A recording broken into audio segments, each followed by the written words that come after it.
Aviso: o livro A Sabedoria dos Psicopatas contém informações e aprendizados de renomados nomes da ciência, inclusive de pesquisadores de Harvard. Por isso não irão haver opiniões minhas expressas, me aterei somente ao conhecimento nessa jornada de aprender um pouco melhor sobre as características que são inatas a inúmeros seres humanos. Seres humanos esses que não escolheram possuir tal condição mental, para que nós desmistifique alguns mitos que foram colocados na nossa mente. O interesse por trás desse vídeo é entender o porquê gostamos tanto de personagens cujas características frias e calculistas são proeminentes. Olá, eu sou Thiago Grazevski e não esquece de clicar no botãozinho de inscrever-se. Grande e bom raramente são o mesmo homem, disse Winston Churchill, e por uma razão de lógica histórica a gente conclui que isso é verossímil. São raras exceções onde essas duas características fazem intersecção. Antes da gente prosseguir para fatos e coisas do gênero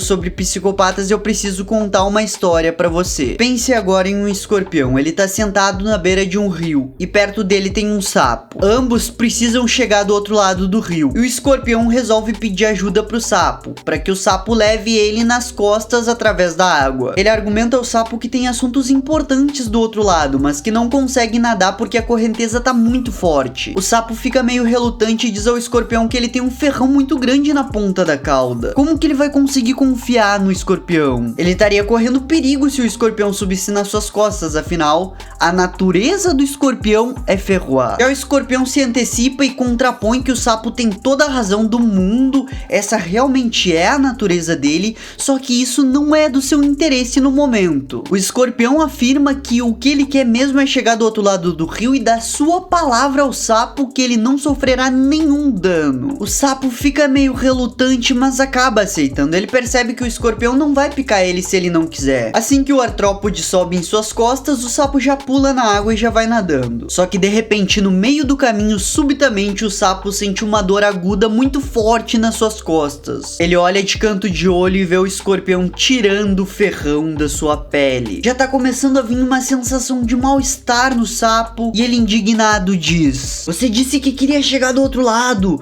idiota, agora nós dois vamos morrer." O escorpião, em uma cena quase que muito parecida com a do Coringa, aparece dançando nas costas do sapo, prestes a se afogar. E ele diz: "Você mesmo disse que eu era um escorpião e que essa é minha natureza, ferroar você." Ambos, sapo e escorpião, desaparecem e nunca mais são vistos novamente. Bom, aqui a gente pode começar o nosso vídeo então, falando sobre o caso do John Wayne Gacy, um psicopata horrível que cometeu crimes de natureza inominável. Ele, depois do seu julgamento, foi condenado a receber uma injeção letal em 1994. E a doutora Ellie Morrison, uma das maiores autoridades mundiais em serial killers, auxiliou uma autópsia do cérebro do John. Ela queria descobrir o que havia de tão diferente no cérebro de uma pessoa que eu não posso nem mencionar os crimes aqui de tão horríveis que foram. Só que essa autópsia revelou algo estranho. O cérebro dele era completamente normal. E aí você já pode me indagar: então isso significa que cada um de nós é um possível psicopata em potencial? Porque se não existe diferença de um cérebro de um serial killer pro cérebro do Padre Fábio de Mello, então é razoável pensar isso. Bom, mas antes de responder essa pergunta, uma das maiores descobertas da neurociência foi que o cérebro morto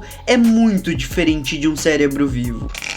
Por fora, todos os cérebros são muito similares, mas o modo de funcionar deles em vida pode ser completamente diferente. O caso do John era tão extremo que os especialistas se perguntaram se havia anomalias anatômicas no cérebro dele. Só que não, era um cérebro normal. A ciência descobriu que qualquer experiência aleatória pode causar mudanças no funcionamento interno dos nossos cérebros e na química deles, que mais tarde podem vir a causar alterações de cunho estratosférico no comportamento humano. Um estudo dirigido pelo Robert Hare, um professor universitário de psicologia na Universidade de Colômbia Britânica, nos anos 90, para um relatório de pesquisa a um jornal acadêmico, tirou algumas conclusões para compreendermos melhor o cérebro dessas pessoas. Ele colocou psicopatas e não psicopatas para verem conjuntos de letras embaralhadas. E quando os participantes viam algumas letras carregadas com emoções, por exemplo, morte ou tumor, os participantes não psicopatas identificavam essas essas palavras pesadas mais rapidamente em relação aos psicopatas. E o relatório concluiu algo que a gente basicamente tem como pensamento comum. Tanto dizer que 200 pessoas morreram, quanto dizer que 200 pessoas tomaram café, teria o mesmo efeito no cérebro de um psicopata. Isso porque no cérebro existe 4 tipos de ondas cerebrais diferentes: ondas beta, ondas alfa, ondas teta e ondas delta. Cada uma dessas ondas é responsável por algo. Por exemplo, as ondas teta são associadas à sonolência. Nos psicopatas, as ondas teta ocorrem em estados normais, enquanto eles estão acordados, coisa que não acontece com seres humanos que não são psicopatas. E essa é uma das razões pelas quais os psicopatas permanecem calmos e compostos durante condições de extremo perigo. O cérebro deles são, entre aspas, menos ligados que o nosso. O John, o psicopata que eu citei lá no início, já tinha até sido fotografado com a primeira-dama Rosalind Carter. Ele conseguia camuflar o lado de escorpião dele, só que a natureza dele era ferroar, mesmo que ele tivesse que se afogar. Só pra você ter uma noção, quando o John entrou na câmara de morte pra realizar a sentença dele, ele tava tranquilo. Ele até disse pra um dos guardas: "Não enche meu saco, mano, sai daqui." Agora eu te pergunto, por que a gente acha que personagens com características psicopatas são tão incríveis? Thomas Shelby, Ayano Koji, Kira, Batman, são inúmeros exemplos. Esse é o problema, os psicopatas, eles são pessoas normais por fora. Só que se tu der um Death Note pra eles, tu nunca vai saber até que ponto eles estão dispostos a ir. O Bunny, outro psicopata dos mais sangue frios que já existiram, disse com um sorriso no rosto que ele conseguia descobrir uma boa vítima simplesmente olhando a maneira como ela anda. A psicóloga Angela Book e seus colegas na Universidade de Brook, no Canadá, decidiram então estudar: será que um psicopata consegue realmente fazer isso? E para descobrir, ela montou um experimento bem simples. Primeiro, ela distribuiu uma escala de autoavaliação de psicopatia em forma de questionário para descobrir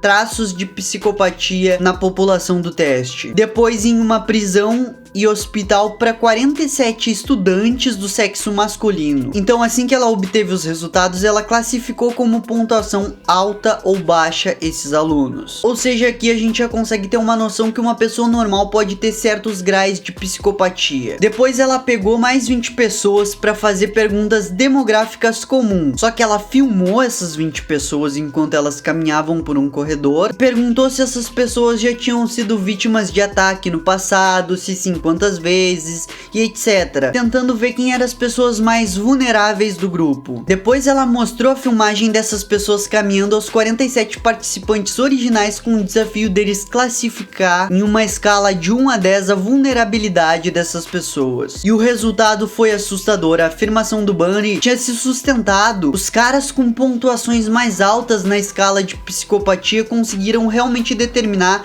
a vulnerabilidade naqueles que tinham pontuações mais baixas. Depois ela pegou psicopatas clinicamente diagnosticados em uma prisão de segurança máxima e descobriu que os psicopatas clínicos ainda eram melhores ainda em identificar fraquezas. Ou seja, o Bunny sabia exatamente o que ele estava procurando. Aviso, esse vídeo tá separado em 3 partes. Não esquece de deixar o seu like nem de se inscrever nesse canal. Não esquece de fazer tudo isso e curte a tela final.